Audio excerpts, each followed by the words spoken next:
I should have a daughter, instead of Mom, she's going to call me Point B. Because that way she knows that no matter what happens, at least she can always find her way to me.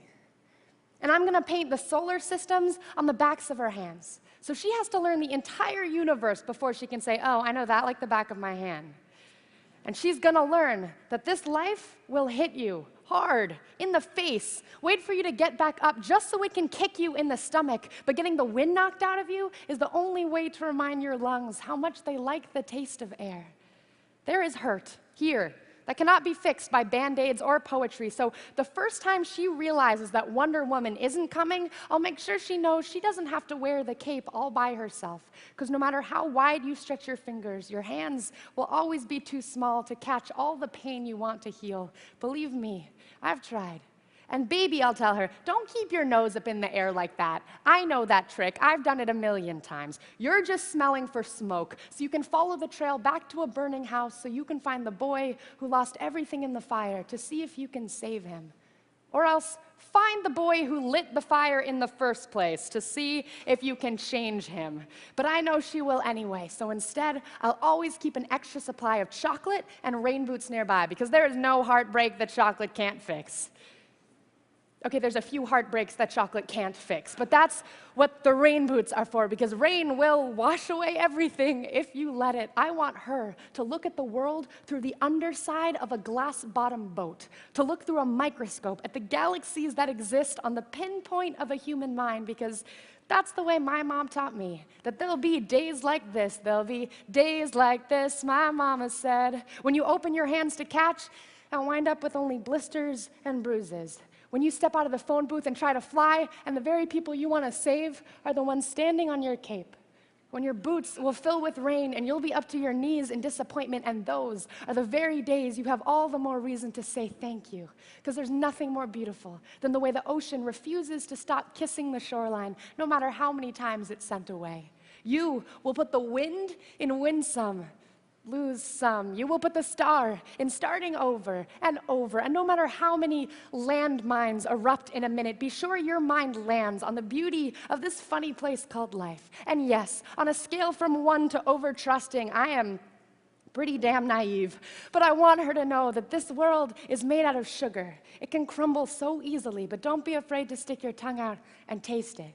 Baby, I'll tell her, remember your mama is a worrier, and your papa is a warrior, and you are the girl with small hands and big eyes who never stops asking for more. Remember that good things come in threes, and so do bad things, and always apologize when you've done something wrong, but don't you ever apologize for the way your eyes refuse to stop shining. Your voice is small, but don't ever stop singing. And when they finally hand you heartache, when they slip war and hatred under your door and offer you handouts on street corners of cynicism and defeat, you tell them that they really ought to meet your mother. Thank you. Thank you. Thank you. Thanks. Thank you. All right, so I want you to take a moment, and I want you to think of 3 things that you know to be true. They can be about whatever you want: technology, entertainment, design, your family, what you had for breakfast. The only rule is don't think too hard. Okay, ready? Go.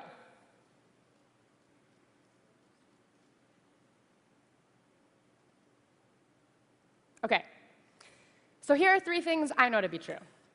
I know that Jean-Luc Godard was right when he said that a good story has a beginning, a middle, and an end, although not necessarily in that order.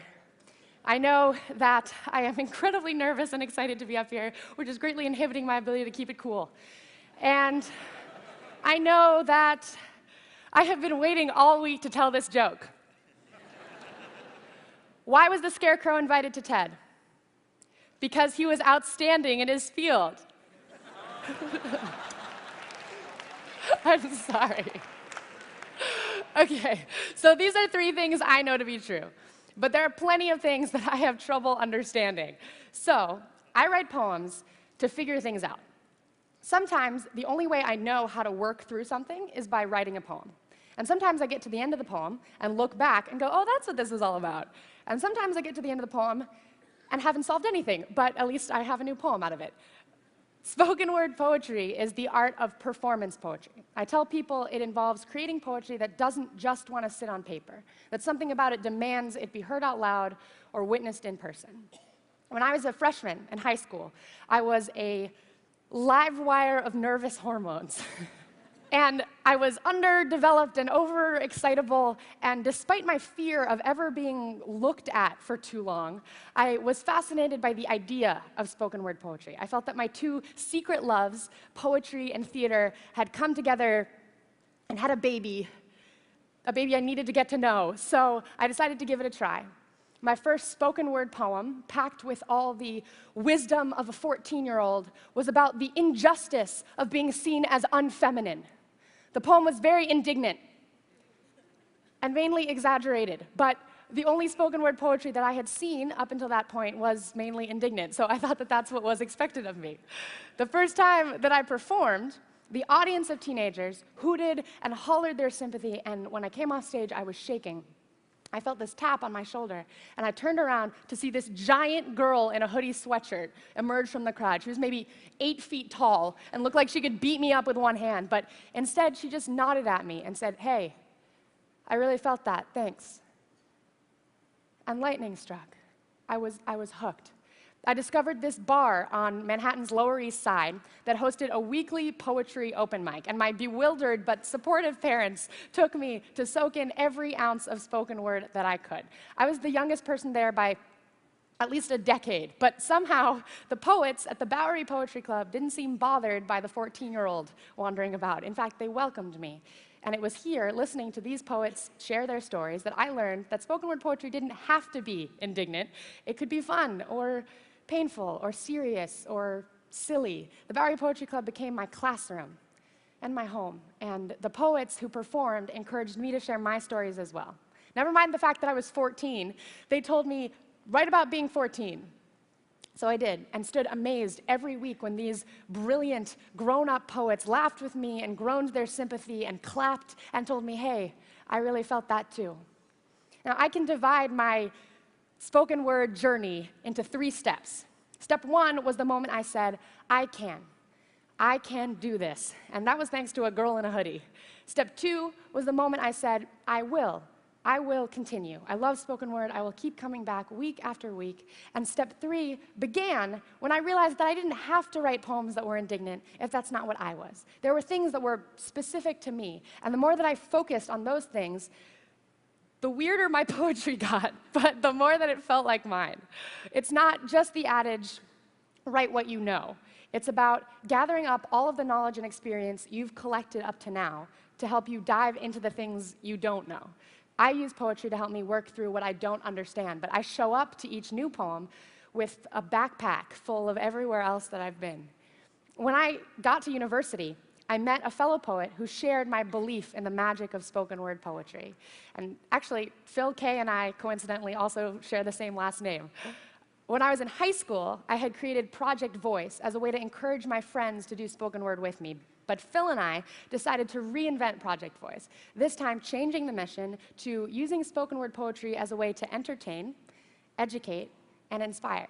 We stayed full-time students, but in between we traveled, performing and teaching 9-year-olds to MFA candidates from California to Indiana to India to a public high school just up the street from campus. And we saw over and over the way that spoken word poetry cracks open locks. But turns out sometimes poetry can be really scary. Turns out sometimes you have to trick teenagers into writing poetry. So I came up with lists. Everyone can write lists. And the first list that I assign is 10 things I know to be true. And here's what happens. And here's what you would discover, too, if we all started sharing our lists out loud. At a certain point, you would realize that someone has the exact same thing or one thing very similar to something on your list. And then someone else has something the complete opposite of yours. Third, someone has something you've never even heard of before. And fourth, someone has something you thought you knew everything about, but they're introducing a new angle of looking at it. And I tell people that this is where great stories start from, these four intersections of what you're passionate about and what others might be invested in. And most people respond really well to this exercise. But one of my students, a freshman named Charlotte, was not convinced. Charlotte was very good at writing lists, but she refused to write any poems. Miss, she'd say, I'm just not interesting. I don't have anything interesting to say. So I assigned her list after list, and one day I assigned the list 10 things I should have learned by now. Number 3 on Charlotte's list was, I should have learned not to crush on guys 3 times my age. I asked her what that meant, and she said, Miss, it's kind of a long story. And I said, Charlotte, it sounds pretty interesting to me. So she wrote her first poem, a love poem, unlike any I had ever heard before, and the poem began, Anderson Cooper is a gorgeous man. Did you see him on 60 Minutes racing Michael Phelps in a pool? Nothing but swim trunks on, diving in the water, determined to beat this swimming champion. After the race, he tossed his wet, cloud-white hair and said, you're a god. No, Anderson, you're the god.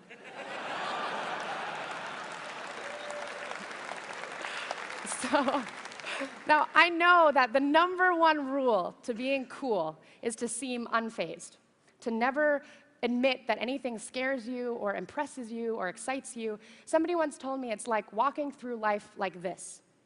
You protect yourself from all the unexpected miseries or hurt that might show up, but I try to walk through life like this.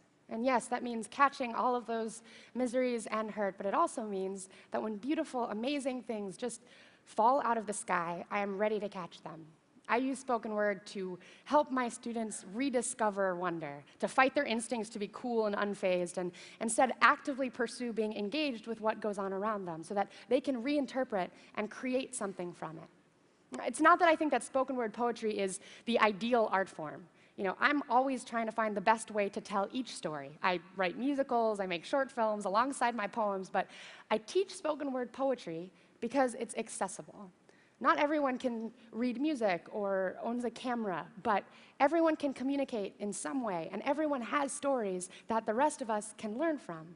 Plus, spoken word poetry allows for immediate connection. It's not uncommon for people to feel like they're alone or that nobody understands them, but spoken word teaches that if you have the ability to express yourself and the courage to present those stories and opinions, you could be rewarded with a room full of your peers or your community who will listen. And maybe even a giant girl in a hoodie who will connect with what you've shared.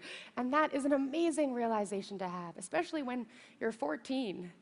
Plus, now, with YouTube, that connection's not even limited to just the room we're in. I'm so lucky that there's this archive of performances that I can share with my students. It allows for even more opportunities for them to find a poet or a poem that they connect to.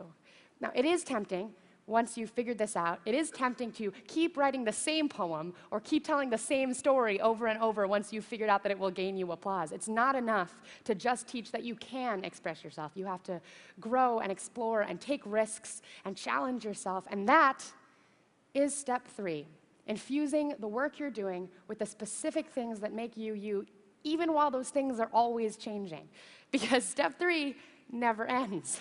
But you don't get to start on step 3 until you take step 1 first. I can. I travel a lot while I'm teaching, and I don't always get to watch all of my students reach their step 3, but I was very lucky with Charlotte that I got to watch her journey unfold the way it did. I watched her realize that by putting the things she knows to be true into the work she's doing, she can create poems that only Charlotte could write about eyeballs and elevators and Dora the Explorer, and I'm trying to tell stories only I can tell.